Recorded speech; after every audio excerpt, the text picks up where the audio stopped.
Hello everyone, आज का हमारा क्वेश्चन है seminal fluid coagulate on ejaculation due to. First option हमारा यहाँ पर, ठीक है, acidic phosphatase, sorry acidic phosphate यहाँ पर है। बी ऑप्शन शुगर फ्रक्टोज है।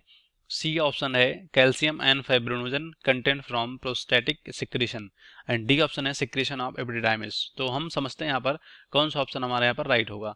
तो किसकी बात कर रहे हैं यहाँ पर? सेमिनल, ठीक है, सेमिनल फ्लूइड की बात कर रहे हैं, ठीक है। तो सेमिनल फ्लूइड जो होता है या सेमन जो यहाँ पर सीमिनल ग्लैंड या सेमिनल वेसिकल्स होता है, इससे निकलता है, ठीक है, और यही बनाता है सीमन का फॉर्मेशन करता है। तो सेमिनल फ्लूइड यहाँ पर कोagulate कब करता है, ठीक है, ये क्वेश्चन में पूछा गया है एजुकेशन के बाद। मतलब जब एजुकेट करते हैं तो ये कह सकते हो जम क्यों जाता है, ऐसा कह सकते हैं, ठीक है।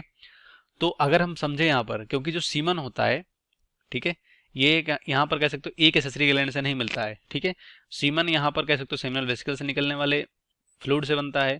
और जो प्रोस्टेट ग्लैंड होता है, ठीक है, प्रोस्टेट, ठीक है, प्रोस्टेट ग्लैंड यहाँ पर बोल सकते हैं एसेसरी ग्लैंड होता है मेल में। इन दोनों के कह सकते हो सेमिनल वेसिकल्स वाले फ्लूइड से और प्रोस्टेट ग्लैंड वाले फ्लूइड से मिलकर क्या बनता है यहाँ पर, अगर लिखें हम सेमन सीमन नहीं लिख सकते, सेमिनल फ्लूइड लिख सकते हैं, ठीक है। इन दोनों से ही क्या बनता है, सीमन का निर्माण होता है, यानी सीमन का फॉर्मेशन होता है, ठीक है।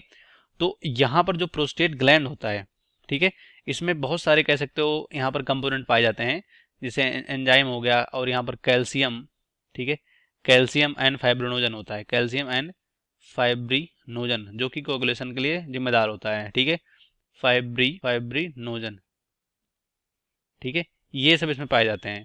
उसके बाद जब ये सेमिनल कह सकते हो फ्लूइड के साथ कंबाइन करते हैं, ठीक है, यहाँ पर कंबाइन करते हैं सेमिनल वेसिकल्स के साथ, तो ये कह सकते हो जो सीमन होता है वो यहाँ पर कोगुलेट कर जाता है, ठीक है, क्या कर जाता है, कोगुलेट कर जाता है, ठीक है, एजुकेशन के बाद कोगुलेट कर जाता है, ठीक है, कोगुलेट, ठीक है। तो ये आंसर होता है। देखते हैं कौन सा ऑप्शन सही होगा। सबसे पहले है यहाँ पर एसिडिक फास्फेट, ये गलत हो जाएगा। दूसरा शुगर फ्रक्टोज, ये भी गलत हो जाएगा क्योंकि सीमन से निकलता है ये। तीसरा कैल्शियम एंड फाइब्रिनोजन, तो कैल्शियम एंड फाइब्रिनोजन यहाँ पर कह सकते हो जब सेमिनल फ्लूइड के साथ कंबाइन करते हैं तो ये प्रोस्टेटिक सिक्रेशन के साथ ये कह सकते हो कोगुलेट कर जाते हैं। तो ये ऑप्शन राइट होगा। चौथा सिक्रेशन ऑफ एपिडिडाइमिस, तो ये भी गलत हो जाएगा क्योंकि सिक्रेशन ऑफ एपिडिडाइमिस का क्या होता है, यहाँ पर स्पर्म ही होता है, ठीक है, क्योंकि स्पर्म यहाँ पर जो एपिडिडाइमिस होता है वो कह सकते हो स्पर्म को स्टोर करता है, ठीक है। तो इस क्वेश्चन का राइट ऑप्शन सी होगा, ए बी डी गलत हो जाएगा।